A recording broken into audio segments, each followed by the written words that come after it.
అమ్మ ఇప్పుడు ఇదంతా మీరు విశ్వం పైన రీసెర్చ్ చేయడము, మీరు నిజంగా అన్నిట్లో ప్రాణం ఉంది మొక్కల్లో ప్రతి ఒక్క దాంట్లో అని చెప్పి మీరు నమ్మి వాటితో మీరు ముచ్చటించడానికి ఇష్టపడి ఆ ఆహ్లాదాన్ని అనుభూతి చెందారు కాబట్టి మీకు అనిపిస్తున్నాయా ఈ వండర్స్ అన్ని?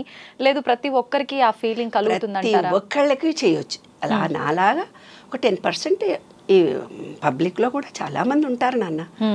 ఎందుకంటే హృదయం అనే దాంట్లో ఒక కృతజ్ఞతా భావం ఎవరికైతే ఉంటుందో, అందరినీ సమాన దృష్టితో ప్రేమించగలిగే మనస్తత్వం మనలో ఉంటుందో, ప్రతి ఒక్కటి సిక్స్త్ సైన్స్ అంటారు దాన్ని. సిక్స్త్ సైన్స్ అంటే ఏంటంటే జరగబోయేవి తెలుస్తాయి. లేదు నీకు కొంతమంది కర్మానుగ్రహం వల్ల ఏమవుతుందంటే కొంత పూర్వజన్మ జ్ఞానమే నాకు కావాలి అని అనుకుంటారు. వాళ్ళకు పూర్వజన్మ జ్ఞానం తెలుస్తుంది. లేదు నాకు ఫ్యూచర్ ఎలా ఉంటుందో నాకు తెలియాలని వాళ్ళు ఏకాగ్రత పెట్టి ఆలోచించినట్టయితే వాళ్ళు అది కూడా వాళ్ళు చూడగలరు. సిక్స్త్ సైన్స్ అంటారు దాన్ని. కాబట్టి అందరితో మనం మాట్లాడవచ్చు.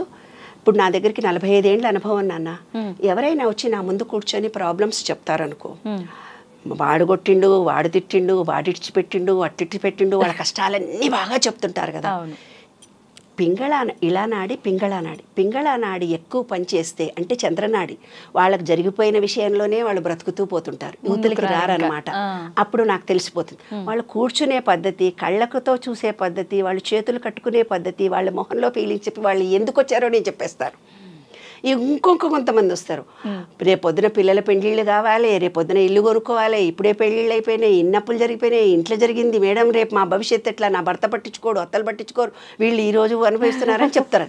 అది ఇళానాడి, సూర్యనాడి ఎక్కువ పనిచేసిన వాళ్ళకు ఫ్యూచర్ మీదనే ఆలోచనలు ఉంటాయి.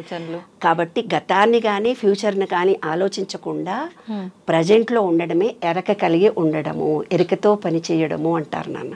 అంటే మెడిటేషన్లో కూర్చొని ఇలా కూర్చొని మెడిటేషన్ చేస్తేనే కాదు, ప్రజెంట్లో మనం ఏ డాక్టర్ పని చేయాలి, ఆయా పని చేయాలి, వంట చేసేటప్పుడు వంటనే చేయాలి. అలా మనం ఏ పని మీద కాన్సన్ట్రేషన్ మనం చేస్తూ పోతే ప్రజెంట్లో ఉండాలనేదే మెడిటేషన్. ఎలా కుదురుతుందమ్మా ఇప్పుడు చెప్పినంత ఈజీగా అనిపించదా? 100% చేయొచ్చు. చేయాలనే సత్సంకల్పం నీలో కలిగితే చేయొచ్చు. ఇంకొక కేసులు నా దగ్గరకు వస్తాయి. ఇంకొక ఉదాహరణ కూడా మీరు ఏమంటారంటే, వాళ్ళ అత్తగారికి చేసినా, నా మొగుడు చేసినా, మొగుడు తరపు చుట్టాలకు చేసినా, వాళ్ళకి చేసినా, వీళ్ళకి చేసినా, ఇంకొకళ్ళకి చేసినా, అలసిపోయినా నాకు చేతనవుతుంది. భగవద్గీతలో నీకు అంటాడు చూడు, నేనే చేశాను అని ఏ వ్యక్తి తను స్వతహాగా చెప్తాడో అప్పుడు బాడీ నీకు అలసిపోతుంది. నీవిచ్చిన బాధ్యత నేను చేస్తున్నాను అనుకున్నప్పుడు నీ బాడీ అలసిపోదు. ఇక్కడ ఒక ఎనర్జీ పాయింట్ ఉంటుంది. దాన్ని ఏం చెప్పారు తెలిసిన, చిత్రగుప్తుడు అని చెప్పారు. చిత్రంగా గుప్తంగా రికార్డ్ చేసే ఒక చిన్న పాజిటివ్ ఎనర్జీ అది. ఇప్పుడు మీరు సెల్ ఫోన్ ఉంది నాన్న, సెల్ ఫోన్లో ఐఫై, నెట్, ఇంటర్నెట్, వాట్సప్, డెస్క్, ఏవేవో పేర్లు చెప్తున్నారు కదా. 1000 సంవత్సరాల క్రితం వాళ్ళకి సంస్కృతమే వచ్చు. దాంట్లో వాళ్ళ టెర్మినాలజీ ఆత్మ, పరమాత్మ, కర్మ, ఇవన్నీ ఆధ్యాత్మిక భావాలతో వెలుగు, జ్ఞానము, ఆత్మ, పరమాత్మ, చిత్రగుప్తుడు. అదే చెప్పాను కదా నేను. సూర్యుడిలో 7 గుర్రాలను చూపించారు. 7 గుర్రాలను చూపించండి, దాని అర్థం ఏంటంటే విబ్జిఆర్లోని 7 రంగులు. మనం మూలాధారం, స్వాదిష్టం, మణిపూరకం, అనాహత, విశుద్ధి 7 రంగుల్లో ఉంటాయి. అవి క్లోజ్ అయిపోయినప్పుడు మనిషికి కష్టాలు వస్తాయి, రోగాలు వస్తాయి. అవి క్లోజ్ అయిపోతాయి మన ఆలోచన విధానాన్ని బట్టి, కర్మ ఫలితం, మనం చేస్తున్న భావాలను బట్టి అవి క్లోజ్ అయిపోతాయి. అప్పుడే మనకు అన్ని రకాలైన ఎలర్జీలు, రోగాలు మనకు రావడం మొదలు. వాటిని ఎలా ప్యూరిఫై చేసుకోవాలంటే సూర్యకిరణాలు మనకు తగలాలి. విబ్జిఆర్లోని 7 రంగులు తెలుపు నుండే ఉద్భవిస్తాయి, 7 రంగుల హరివిల్లులు తెలుపుకే ముప్పు తెస్తాయి, తర్వాత ఈ వన్నెలు అని నేను చిన్నప్పుడు రాసా కవిత. ఎన్ని సంవత్సరాలు అప్పుడమ్మా? 18 కూడా ఉండవు నాన్న. అప్పటి నుంచే మొదలు పెట్టేశారు. అయితే అప్పుడు కాలంలో ఏంటంటే మాది మహబూబ్ నగర్. చిన్నజీయర్ స్వామి లాంటి వాళ్ళు వచ్చి ఏం చేస్తారంటే భగవద్గీత చెప్తారు. నాకు 8వ తరగతిలోనే భగవద్గీత మొత్తం వచ్చు. మొత్తం శ్లోకాలన్నీ చదివేసేదాన్ని. 8, 9లోనే భగవద్గీత మొత్తం వచ్చిన. అయితే ఆయన దగ్గరికి వచ్చి సమశ్రీణాలు చేస్తారు. సమశ్రీణాలు అంటే ఏదో విష్ణు ఇట్లు ఇస్తారు. ఇస్తే మేము వేరే వాళ్ళకి వంట చేసి పెట్టొచ్చు, మడి వాళ్ళకి. సమశ్రీణం అంటారు దాన్ని. ఇట్లా వాతలు పెడతారు. మరి ఏంటనుకున్నావు, మంచిగా శంకు చక్రము ఇట్లా వాతలు పెట్టి జాకెట్ ఇట్లా పెట్టుకుంటే వాతలు పెడతారు గురువులు. కాల్వడమే. మంత్రాలయంలో వేస్తాడుగా చేతి మీద. మంత్రాలయం గుళ్ళో కూడా వాతలు వేడి వేడిది ఇట్లా చేతుల మీద వేస్తారు ఆయన గురువులు. మంత్రాలయంలో కూడా వేస్తారు. అప్పుడు ఇట్లా జాకెట్ ఇట్లా తీసి పెడితే ఈ భుజాల మీద వేసేవాళ్ళు మాకు. అప్పుడు ఆయన ఆయన ఓ వేదము కవిత్వం ఏదేదో చెప్తుంటే గురువు గారి దగ్గరికి పోయి నేను ఒక కవిత చదివా. చాలా అల్లరి పిల్లలు. దివ్య చుట్టూ వలయంగా చీకటి అలాగే ఉంది, దివ్య చుట్టూ వలయంగా చీకటి అలాగే ఉంది, దానిలో వెలుగు నింప ఎవరికి సాధ్యం. కమల నీ బిడ్డ మాత్రం అసామాన్యురాలే, అసామాన్యురాలు. ఈ సూర్యకిరణాల వెనక కూడా చీకటి ఉందట. ఈ విశ్వం మొత్తంలో కూడా తెలిసింది అని మనం అనుకుంటాం కానీ తెలియంతన మనలో ఎంతో ఉంటుంది. దీనికి జ్ఞానవంతురాలు అవుతుందని ఆయన ఆశీర్వదించాడు నన్ను. అలాగ చిన్నప్పటి నుంచి ఆధ్యాత్మికంగా అలా అనుభవాల ద్వారా వచ్చింది నాన్న. అది భగవత్ కృపగా భావిస్తాను. ఈ నాలెడ్జ్ని సమాజానికి పంచడానికి ఉపయోగించడాన్ని నిర్ణయించుకున్నాను.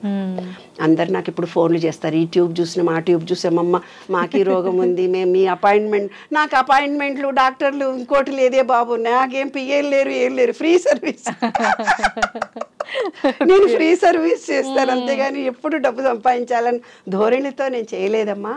అందరికీ ఏదో నాకు తోచిన సలహాలు సంప్రదింపులు చేస్తూ ఉంటాను అంతే తప్ప ఒక పిఎన్ పెట్టుకొని ఫ్యామిలీ కౌన్సిలింగ్ చేస్తే డబ్బులు తీసుకోవడం నాకు తెలియదు కూడా. అందరిని మనసారా ప్రేమిస్తానన్న. ఎంతటి కష్టాలు ఉన్న వాళ్ళని కూడా ఈ 45 ఏళ్ల నుంచి అందరి ప్రాబ్లమ్స్ సాల్వ్ చేయగలిగే శక్తిని భగవంతుడు ఇచ్చాడు. సంతోషం అమ్మ, చాలా సంతోషంగా ఉంది నాకు మీతో మాట్లాడుతుంటే. అయితే ఇప్పుడు మీరు అదంతా చెప్పిన తర్వాత ఈ మధ్య కాలంలో కొంతమంది భగవంతుడితో మాట్లాడుతున్నామని, భగవంతుడు మాకు కనిపిస్తున్నాడని చెప్తున్నారు. నిజంగా భగవంతుడిని కూడా చూడడం సాధ్యపడుతుందా? ఆయనతో మాట్లాడడం సాధ్యపడుతుందా? 100%. ఎలా అంటే విను, దేవుడు అనే ఒక రూపాన్ని మన పెద్దలు మనకు ఇచ్చారు. అది ఉట్టుట్టిగా వాళ్ళు ఇవ్వలేదు. ట్రయాంగిల్ షేప్లో ఉండేవి, దీర్ఘచతురస్రాకారంలో శ్రీ లక్ష్మీనారాయణుడు ఉంటాడు ఏమ్మా.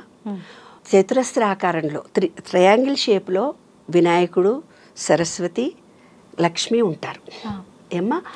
అవి కూడా వాళ్ళు చాలా ఆలోచించి పెట్టినటువంటి అంశాలు అక్కడ. అంత ఈజీగా దేవుడి రూపాలను వాళ్ళు శివుడిలో అర్ధచంద్రాకారం, అమ్మవారిలో అర్ధచంద్రాకారం, మనను అర్ధనారీశ్వరుడు అంటారు కదా.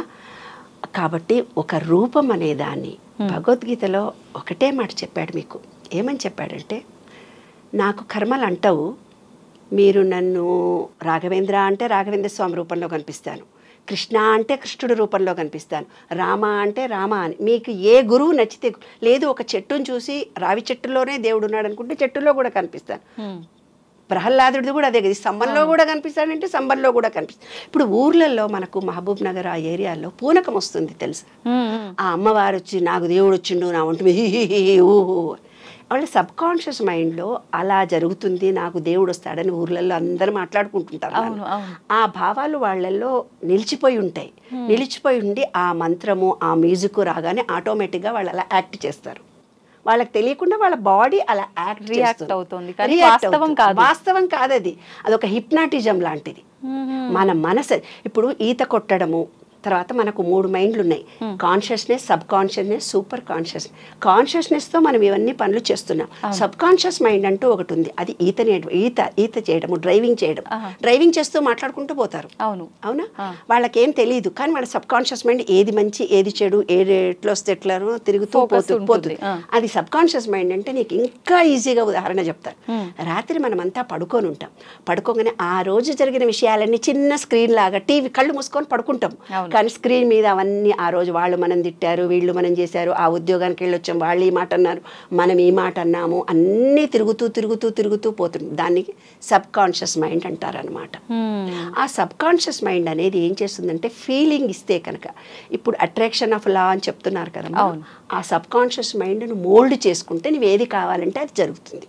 ఇప్పుడు దేవుడు కనిపించాడు అని అనుకుంటారు కదా కొంతమంది, కృష్ణుడి రూపంలో కూర్చుంటారు, బాబా కనిపించాడు నాకు అంటారు. ఎగ్జాక్ట్లీగా బాబాను తలుచుకుంటూ తలుచుకుంటూ వాళ్ళ సబ్ కాన్షియస్ మైండ్లో బాబా వచ్చినట్టుగా ఫీల్ అవుతుంటారు. ఒక రూపం వాళ్ళ కళ్ళెదురుగా వచ్చినట్టుగా వాళ్ళకు కనిపిస్తుంది, లేదంటే ఒక వ్యక్తే వాళ్ళ కళ్ళెదురుగా వస్తాడు. ఇది 100% జరుగుతుంది. ఎందుకంటే వాళ్ళు ఒక బయట ఉండేది ఒక ఎనర్జీ, వీళ్ళల్లో ఉండేది ఒక ఎనర్జీ. వీళ్ళకి ఏముందంటే ఈ సబ్ కాన్షియస్ మైండ్కు ఫీలింగ్ బాగా తెలుసు. ఇప్పుడు వెంకటేశ్వర స్వామితో మాట్లాడానని ఎవరో టీవీలలో చాలా మాట్లాడుతుంటారు, నేను వెంకటేశ్వర స్వామితో ఎగ్జాక్ట్లీ మాట్లాడతారు వాళ్ళు. ఎందుకంటే వాళ్ళ సబ్ కాన్షియస్ మైండ్ ఆయననే దేవుడు అనుకున్నారు, ఆయననే సర్వస్వం అనుకున్నారు. కాబట్టి వాళ్ళు వెంకటేశ్వర స్వామితో మాట్లాడతారు, తర్వాత ఇంకొకళ్ళు కృష్ణుడితో మాట్లాడతాడు, హరే రామ హరే కృష్ణ వాళ్ళు కృష్ణుడితో మాట్లాడతారు. ఎందుకంటే 24 గంటలు వాళ్ళ భజన చేయడం కృష్ణ కృష్ణ కృష్ణ కృష్ణ అనుకుంటుంటారు. కొంతమంది రామ రామ రామ అనుకుంటుంటారు. రాముడు కూడా వాళ్ళకు సహాయం చేస్తాడు, రామా నీవే ఉన్నావు అని.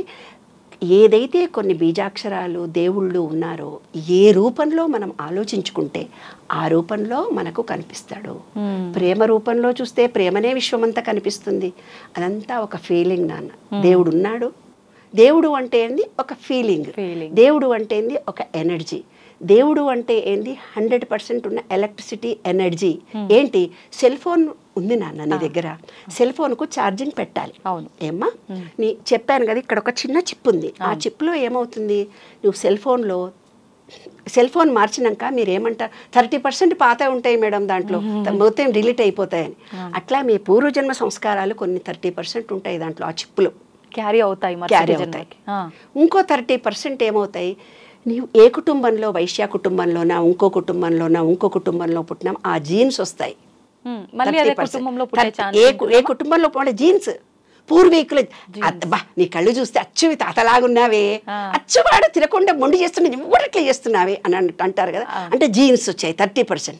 ఇంకో 30% మనం పెరిగిన ఎన్విరాన్మెంట్లో ఏర్పరిచిన మూఢనమ్మకాలు, విశ్వాసాలు, మనం పెంచిన పెద్దలు కింద పడతావే మీద పడతావే ఆడ దయ్యం ఉందే ఇలా పెంచినప్పుడు కొన్ని భయాలను ఏర్పాటు చేస్తారు. వాళ్ళే జీవితంలో ఓడిపోతూ ఉంటారు. కాబట్టి మనం పెరిగిన వాతావరణాన్ని బట్టి అదే ఒక విషయంలో నువ్వు ఎలా రియాక్ట్ అయ్యావంటే ఈ 3 నీ మీద ఆధారపడి ఉంటుంది. అయితే ఈ సెల్ ఫోన్ డిలీట్ అవుతుందని నేను చెప్తున్నాను. ఎట్లా ఛార్జింగ్ చేసుకోవాలని అంటున్నాను. సెల్ ఫోన్లో చిన్న పిన్స్ వేరే ఉంటాయి, ఒకటి చిన్న స్లిప్ ఉంటుంది. కొంతదానికి ఇది నాకు ఛార్జింగ్ కాదు, కొంచెం పెద్దగా ఉండాలి, ఛార్జింగ్ ఇది వేరే తీసుకురా అంటాము. అట్లా ఎనర్జీ పాయింట్లు మాత్రం వేరే ఉంటాయి, పిన్స్. ఎలక్ట్రిసిటీ పిన్ ఒకటే, దేవుడు విశ్వం అంతా ఒక్కటే. మనం ఎంత రిసీవ్ చేసుకుంటున్నాం అనేది మన చేతిలో ఆధారపడి ఉంది. ఆ విశ్వం అనే దాన్ని నువ్వు ఏ రూపంలో మార్చుకుంటే ఆ రూపంలో నువ్వు ఫీలింగ్తో ఇస్తే ఒకటి. కొంతమంది భయాలతో ఉంటారు. మన పుష్కరాలలో చనిపోయారు, ఇంతమందిలో పోతాము ఎక్కడో యాక్సిడెంట్ అవుతుంది అనుకుంటూ పోతారు. ఆ సేమ్ అవే నెగిటివ్ వేవ్స్ తిరుగుతూ పోతుంటుంది, ఎనర్జీ లెవెల్స్ విశ్వం ఉంది. ఆ ఎనర్జీ నెగిటివ్ రాగానే వాళ్ళకి ఆటోమేటిక్గా జరిగిపోతుంది.